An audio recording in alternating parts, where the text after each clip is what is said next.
आप सभी देशवासियों को स्टार न्यूज प्लस परिवार की ओर से दीपावली की हार्दिक शुभकामनाएं। नमस्कार, मैं हूं आपके साथ उमा पाल और आप देख रहे हैं स्टार न्यूज प्लस। आइए अब रुक करते हैं आज की खबरों की ओर।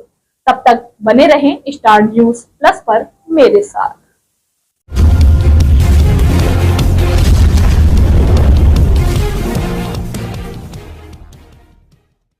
महाराष्ट्र में विधानसभा चुनाव के बीच महायुति यानी एनडीए की अंतर्कलह बढ़ती दिखाई दे रही है। अजीत पवार गुट ने उम्मीदवारों की नई सूची जारी कर दी है, जिनमें 2 प्रत्याशियों का नाम शामिल है और वो नाम है ज़ीशान सिद्दीकी और सना मलिक। ज़ीशान सिद्दीकी बाबा सिद्दीकी के बेटे हैं तो सना मलिक नवाब मलिक की बेटी हैं और दोनों ही नेताओं को दाऊद से जोड़कर देखा जाता है। वहीं बीजेपी ने पहले ही अजीत गुट को इस मामले में चेतावनी दे दी थी। डिप्टी सीएम देवेंद्र फडणवीस ने साफ कर दिया था कि उनकी पार्टी दाऊद से जुड़े लोगों का समर्थन नहीं करेगी। इसके बावजूद अजीत पवार ने दोनों ही नेताओं को टिकट दे दिया। एक तरह से उन्होंने अपनी अल्पसंख्यकों को मैदान में उतारने वाली बात को पूरा किया है, लेकिन उनके इस फैसले से बीजेपी और अजीत गुट के एनसीपी में दूरियां बढ़नी तय हैं। वहीं बीजेपी नेता निशिकांत पाटिल और संजय काका भी अजीत गुट में शामिल हो गए हैं। उनका कहना है कि हाईकमान के निर्देशानुसार उन्होंने ऐसा किया है, जिस पर कुछ जानकारों का कहना है कि बीजेपी अजीत गुट को खत्म करने की साजिश कर रही है। अभी पार्टी में अपने नेताओं को शामिल करवाया है, कल पूरी पार्टी ही बीजेपी की हो जाएगी। बहरहाल चुनाव के बीच अजीत गुट और बीजेपी के बीच का ये टकराव महायुति के लिए खतरे की घंटी जरूर बन गया है। वहीं विपक्षी गठबंधन महाविकास अघाड़ी में तस्वीर साफ होती नजर आ रही है। कांग्रेस ने भी अपनी पहली लिस्ट जारी कर दी है, जिसमें 48 उम्मीदवारों के नाम हैं। पार्टी ने नागपुर दक्षिण पश्चिम से डिप्टी सीएम देवेंद्र फडणवीस के खिलाफ प्रफुल्ल गुर्दे को उतारा है। वहीं महाराष्ट्र प्रदेश अध्यक्ष नाना पटोले को साकोली सीट से टिकट दिया गया है। झारखंड में एनडीए की मुश्किलें बढ़ती ही जा रही हैं। टिकटों का ऐलान होने के बाद से हर सीट पर नाराजगी की खबरें सामने आ रही हैं। 1.5 दर्जन से ज्यादा सीटों पर तो बगावत के चलते बीजेपी पहले ही मुश्किल में दिख रही थी। अब बीजेपी की सहयोगी आजसू में भी बगावत हो गई है। झारखंड में बीजेपी का आजसू से गठबंधन है। राज्य की 81 सीटों में से आजसू 10 सीटों पर चुनाव लड़ रही है और आजसू में जो बगावत हुई है उसका असर उस पर बिल्कुल नहीं दिख रहा, बल्कि बीजेपी इससे परेशान दिखाई दे रही है, क्योंकि आजसू के नेताओं ने उन सीटों से नामांकन कर दिए हैं जहां बीजेपी के उम्मीदवार हैं। इसके अलावा आजसू के कुछ बागी दूसरी पार्टियों में भी चले गए हैं और चुनाव मैदान में डट गए हैं। सबसे बड़ी बात तो ये कि आजसू के नेता उन सीटों पर नहीं लड़ रहे जो सीट आजसू के हिस्से आई है। जिस सीट पर उम्मीदवार बीजेपी का है वहां पर ही आजसू के बागी दिखाई दे रहे हैं।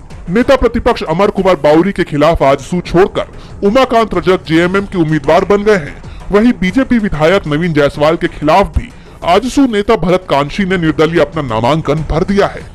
भरत कांशी ने आजसू की तरफ से हटिया सीट पर दावेदारी की थी, लेकिन सीट बीजेपी के खाते में चली गई तो आजसू भरत को रोक नहीं पाई। हुसैनाबाद सीट पर भी बीजेपी ने कमलेश सिंह को उम्मीदवार बनाया तो बागी होकर आजसू नेता कुशवाहा शिव पूजन मेहता भी निर्दलीय चुनाव मैदान में उतर गए। आजसू के आधा दर्जन से ज्यादा नेता इसलिए नाराज बताए जा रहे हैं कि जहां आजसू की मजबूत दावेदारी थी वो सीट बीजेपी को दे दी गई।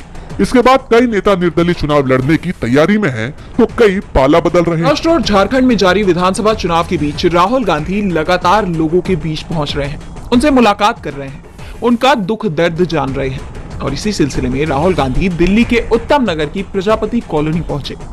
यहाँ राहुल ने कुंभकार परिवारों से मुलाकात की और उनके पेशे में आ रही दिक्कतों को लेकर उनसे चर्चा की। राहुल सुबह ही प्रधान स्व हरिकिशन के घर पहुंचे और उनकी पत्नी रामरती से मिट्टी से तैयार होने वाले उत्पादों की बारीकियां सीखी। इस दौरान राहुल ने 3 दिए और एक छोटा मटका भी बनाया और दिए पर अंग्रेजी में आरजी लिखकर ऑटोग्राफ भी दिया। राहुल करीब यहाँ 2-3 घंटे तक रहे। यहाँ से निकले तो एक स्थानीय सैलून पहुंचे और यहाँ उन्होंने दाढ़ी भी बनवाई।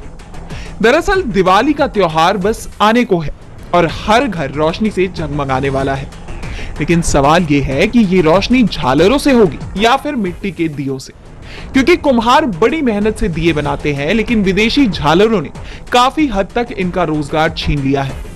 ऐसे में राहुल ये संदेश देना चाहते हैं कि ये लोगों की जिम्मेदारी है कि लोग दिवाली के लिए कुम्हारों से मिट्टी के दिए खरीदें और ताकि उनके घर भी दिवाली मनाई जा सके और साथ ही बदले में कुम्हारों को अपनी बनाई की सही कीमत भी मिल सके।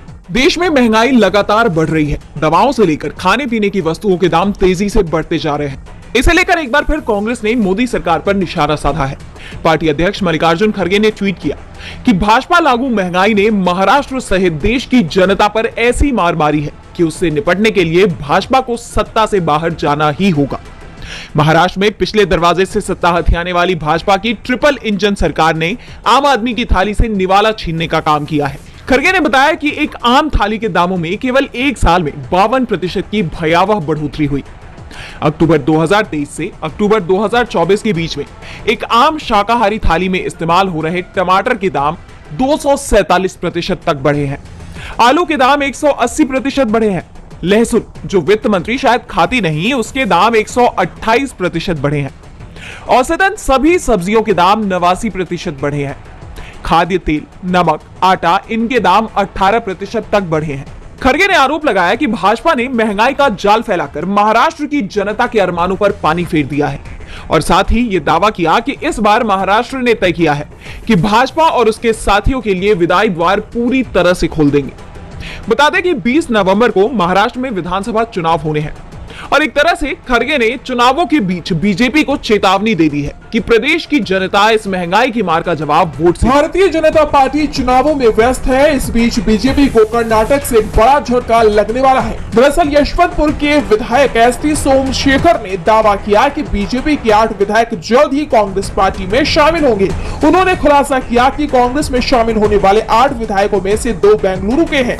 उनकी टिप्पणी ऐसे समय पर आई है जब आगामी उपचुनावों से पहले भाजपा के भीतर संभावित दल बदल की अटकलें बढ़ रही हैं। सोमशेखर के इस दावे ने पार्टी नेताओं की नींद उड़ा दी है। बता दें कि सोमशेखर और यल्लापुर के विधायक शिवराम हेब्बार, जिन्होंने पहले पार्टी के खिलाफ बगावत की थी और फिर दोनों ने बीजेपी से दूरी बना दी थी, जिससे अंदरूनी दरार की अफवाहों को और भी ज्यादा अब बल मिल गया है। इसी के साथ एसटी सोमशेखर ने कहा कि उन्हें अपने खिलाफ किसी भी कार्रवाई का डर नहीं है। वह चाहते हैं कि उनका निर्वाचन क्षेत्र विकसित हो। इसके लिए मैं लगातार मुख्यमंत्री और उप मुख्यमंत्री से मिलूंगा। उन्होंने कहा कि सीपी योगेश्वर ने अच्छा काम किया और अब उन्होंने हार मान ली है।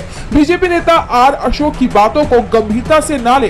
बताते चलें कि इससे पहले बीजेपी से अलग हुए विधायक एसटी सोमशेखर ने पार्टी के खिलाफ लगातार बयानबाजी देना शुरू कर दी है और वो कांग्रेस का खुलकर समर्थन कर रहे हैं।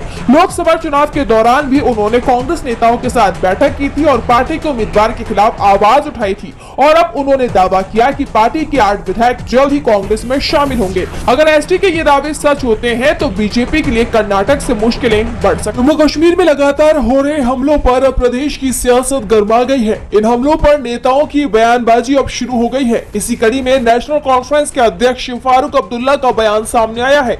उन्होंने कहा कि गुलमर्ग जैसे हमले तब तक होते रहेंगे जब तक भारत और पाकिस्तान दोस्ती का रास्ता नहीं खोज लेते हैं। मैं पिछले 30 सालों से ये देख रहा हूँ कि निर्दोष लोगों की जान जा रही है। फारूक ने कहा कि हम पाकिस्तान का हिस्सा नहीं बनने जा रहे हैं, तो वे ऐसा क्यों कर रहे हैं, हमारे भविष्य को बर्बाद करने के लिए। फारूक अब्दुल्ला ने आगे कहा कि केंद्र शासित प्रदेश में अशांति फैलाने के बजाय पाकिस्तान को अपनी दुर्दशा पर ध्यान देना चाहिए और अपनी बेहतरी के लिए काम करना चाहिए। वो खुद तो बर्बाद हो ही रहे हैं, साथ ही हमें भी बर्बाद कर रहे हैं। तो वहीं सीएम उमर अब्दुल्ला ने एक्स पर पोस्ट करते हुए इस हमले की कड़ी शब्दों में निंदा की और जान गंवाने वाले लोगों के प्रियजनों के प्रति अपनी संवेदनाएं व्यक्त की। इसी के साथ जम्मू कश्मीर में लगातार हो रहे हमलों पर लोकसभा में विपक्ष के नेता राहुल गांधी ने एनडीए सरकार पर हमला बोला। उन्होंने कहा कि एनडीए सरकार की नीतियां जम्मू कश्मीर में सुरक्षा और शांति बनाए रखने में नाकाम साबित हुई हैं, जिसके चलते लगातार यहां हमले हो रहे हैं। सरकार को तुरंत जवाबदेही लेनी चाहिए और जल्द से जल्द वादी में अमन बहाल कर सेना और नागरिकों की सुरक्षा सुनिश्चित करनी चाहिए। दाना का भारत के पश्चिमी तट पर लैंडफॉल हो चुका है। बीती रात 110 किलोमीटर प्रति घंटे की रफ्तार से दाना ने ओडिशा के केंद्रपाड़ा जिले के भितरकनिका और भद्रक जिले के धामरा के बीच दस्तक दी। तूफान के आने से पहले ही ओडिशा में लगातार बारिश हो रही है। भद्रक केंद्रपाड़ा में 30 सेंटीमीटर से ज्यादा बारिश का अनुमान जताया जा रहा है। दाना की कहर से कई इलाकों में पेड़ और बिजली के खंभे उखड़ गए, गाड़ियां भी डैमेज हुई। अभी तक किसी के हताहत होने की खबर नहीं है। हालांकि सुबह 6 बजे तक इसकी रफ्तार घटकर 10 किलोमीटर प्रति घंटा रह गई, लेकिन इसके दस्तक देने से पहले ही संभावित तौर पर प्रभावित होने वाले प्रदेशों की सरकारें अलर्ट मोड पर थी। ओडिशा सरकार ने स्कूल कॉलेज बंद रखने के आदेश पहले ही जारी कर दिए थे। बिजली की सप्लाई पूरी तरह से रोक दी गई। 5.84 लाख लोगों को सुरक्षित जगहों पर शिफ्ट किया गया। फिलहाल राहत और बचाव का काम जारी है। दाना भले ही ओडिशा के तट से टकराया है, लेकिन इसका असर पास पड़ोस के लगभग 7 राज्यों तक देखा जा रहा है। कोलकाता और भुवनेश्वर एयरपोर्ट 24 अक्टूबर की शाम से 25 अक्टूबर की सुबह 8 बजे तक बंद थे। हालात में सुधार होने के बाद दोनों एयरपोर्ट पर उड़ान शुरू कर दी गई है, लेकिन आज भी 300 से ज्यादा ट्रेनें रद्द हैं। ओडिशा के बाद अब दाना कोलकाता की तरफ बढ़ रहा है। इसके लैंडफॉल की प्रक्रिया शुरू होने के साथ ही कोलकाता और हावड़ा के कुछ हिस्सों में हल्की बारिश शुरू हो गई है। पूर्वी मेदिनीपुर के ओल्ड दीघा समुद्र तट पर तूफान के चलते ऊंची लहरें उठ रही हैं। राज्य सरकार ने लगभग 1.5 लाख लोगों को प्रभावित क्षेत्रों से निकाला है।